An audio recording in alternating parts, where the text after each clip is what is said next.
What's up, guys? This is the Honest Outlaw here, and today we're going to be doing another First Shots video.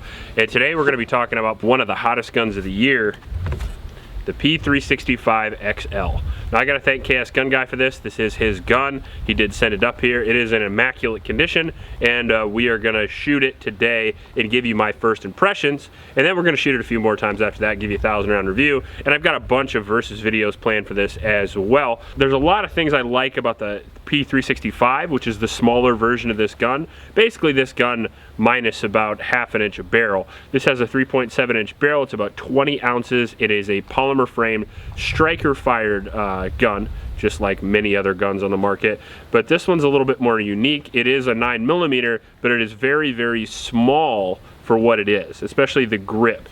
So it comes with 2 magazines, a 12 and a 15, although I have 3 because that's what KS sent me. And as you can see here, this 15-round magazine right here is so tiny and so small that it's a significantly smaller footprint than a Glock 19, which has the same capacity, or an M&P 2.0. Or the P365 XL takes what the 365 did and just adds a longer barrel and adds a little bit longer grip with that 15-round magazine, and still gives you that super tiny overall footprint for carry. So that's really nice. Kind of like carrying all the benefits of a Glock 19 in a lot smaller package, maybe. It also adds a red dot mount. You can put a Sig Romeo on there. I know for sure. I haven't tried yet, but I'm assuming that you can put other red dots on there as well. From what I hear, you have to take off the slide and the screws are underneath. The same awesome ergonomics of the 365 are there. The trigger undercut's great. The texture on the grip's pretty good. The grip on this is obviously significantly too small for a guy my size. Just like the 365 is. So I'm gonna have a little bit trouble shooting. As you can see here, that is my one-handed grip on the P365 XL. Oh well, what are you gonna do? If you got bigger hands, maybe this gun isn't for you, but for most people of normal size, this is gonna be fine. It's still got the flat face trigger, and it's still got a lot of weird kind of grit and take up, but it is really, really short still, so that's good. Still got the same awesome sights as well if you don't want to run a red dot. Magazine release, all that stuff works really well still, so that's cool.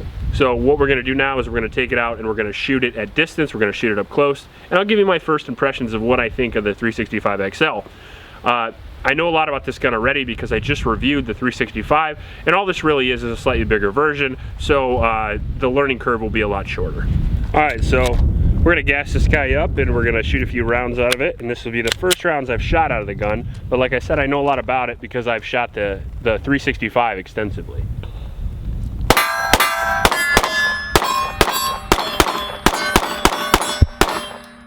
Wow, just off the bat I gotta say, that handles a lot better than the 365 does. Isn't it a little bigger? It's a little bigger, yeah, and longer sight radius, so it's easier to shoot, and lower recoil, significantly reduced recoil in comparison to the 365. Makes sense.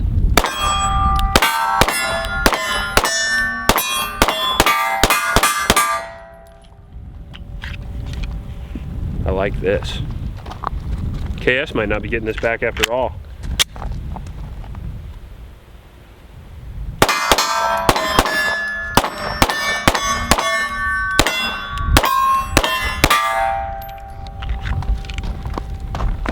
Well, I gotta say, shoots a lot better than the 365 does, and it doesn't have that much bigger of a footprint, really.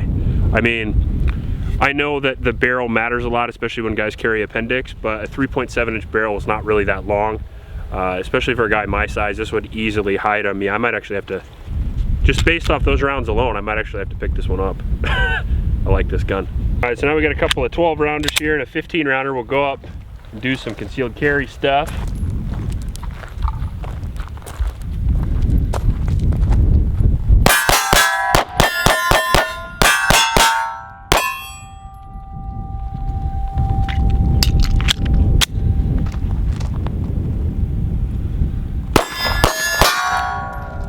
Transitions really well.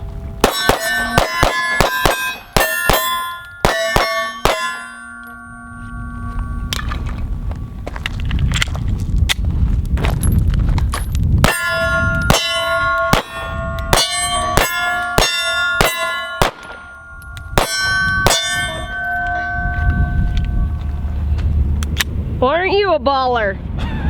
Ready? Yep.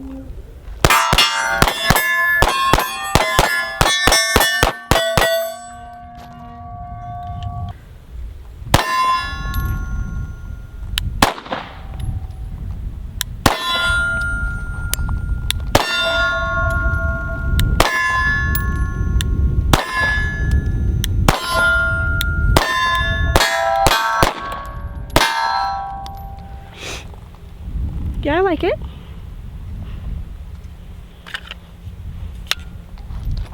Okay, don't take it, I guess. What? No. I'm trying to get the camera to focus, sorry. I'm not as good as you. You ready? Yeah.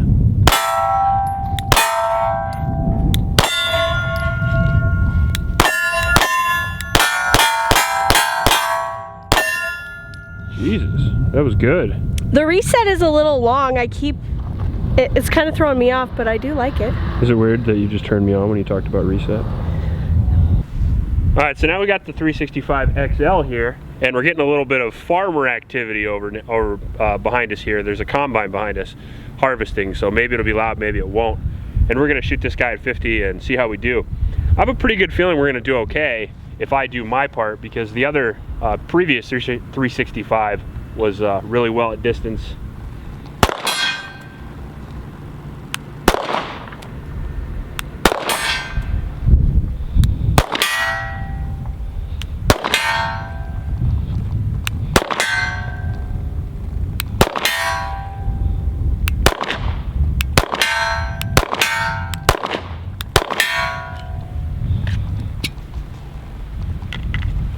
Now remember, this is the first time I've shot this at distance, so I'm getting used to it.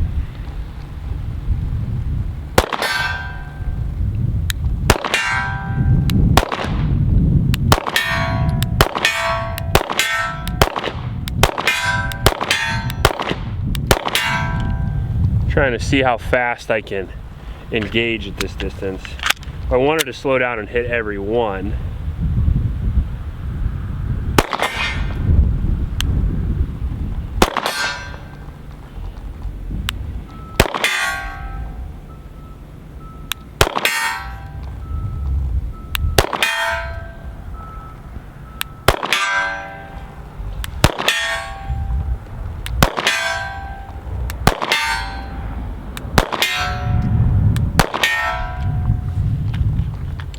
so I would say this is extremely accurate already. I had a feeling it would be. I shot this more accurately at 50 yards than I did the X5. We'll pop a few off from a little bit further.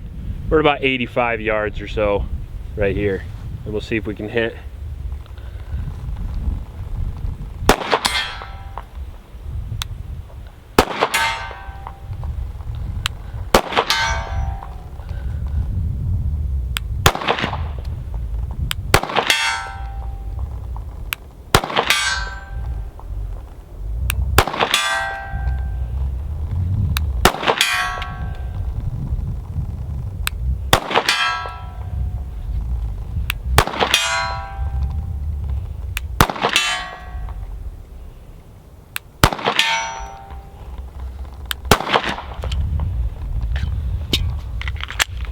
Well, we're hitting that big one. Let's see if we can hit those real small ones.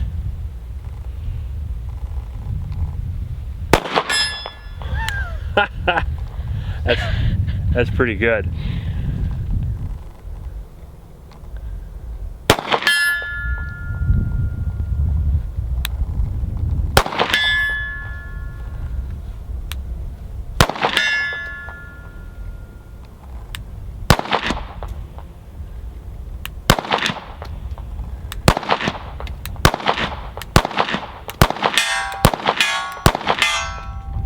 Trying to shoot fast at 85 doesn't always work out. Holy crap. Just testing your limits. Yeah, this is a slick little number, huh? Yeah, little pistol. All right, so one thing I wanted to check really quick, as you can see here, is my Blazer brass. There doesn't seem to be near as much primer drag on the XL. Now, I watched Military Arms video, and luckily I'm really late to the game, so I got to watch a whole bunch of people, True Exodus, and I watched a bunch of their videos already on this gun, and most of them have experienced very good results as far as like the problems with the 365 with some of the spring issues and some of the durability issues, and then also some of the primer drag with the striker, and it doesn't seem to be affecting it near as much. There's a little bit with this one, but out of the shell casings I picked up, it looks just like a normal gun to me, so that's really good. So at least they fixed that coming out of the box.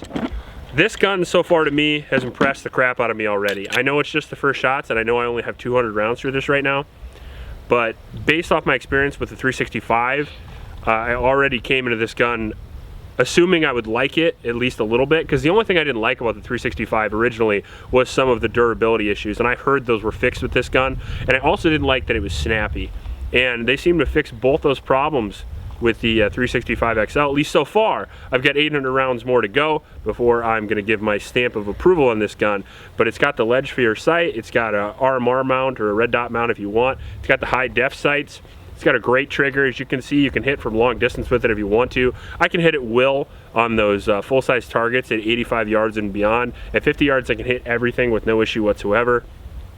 Pretty good texture, great mag release. It's got a beveled mag well. I mean, what kind of concealed carry gun on the market today comes out with these type of features? And that's what I've been really leaning towards lately. I've been leaning towards guns that come out of the box good to go. I used to be a huge Glock guy, and I still am, don't get me wrong, because I shoot them well and I'm used to them, but the reality is most people are just not going to want to put high def sights on. They're not going to want to do a stipple job. Not everybody's going to want to do that right out of the box, add a trigger job for a flat face trigger and stuff like that. The 365 and the 365 XL come out with a ton of those features right out of the box. You can buy this gun at the gun store and you can just go out and shoot it and carry it and defend your life with it. So if the reliability and durability problems on this gun are fixed from the previous versions, I see no reason already why I wouldn't recommend this, but still, 800 rounds to go. We'll see if we have any failures. I did watch some videos where this gun did have a few failures, so we'll test that out. If you like this video, please like and subscribe. Stay tuned for the 1,000 round review. I'll check you later.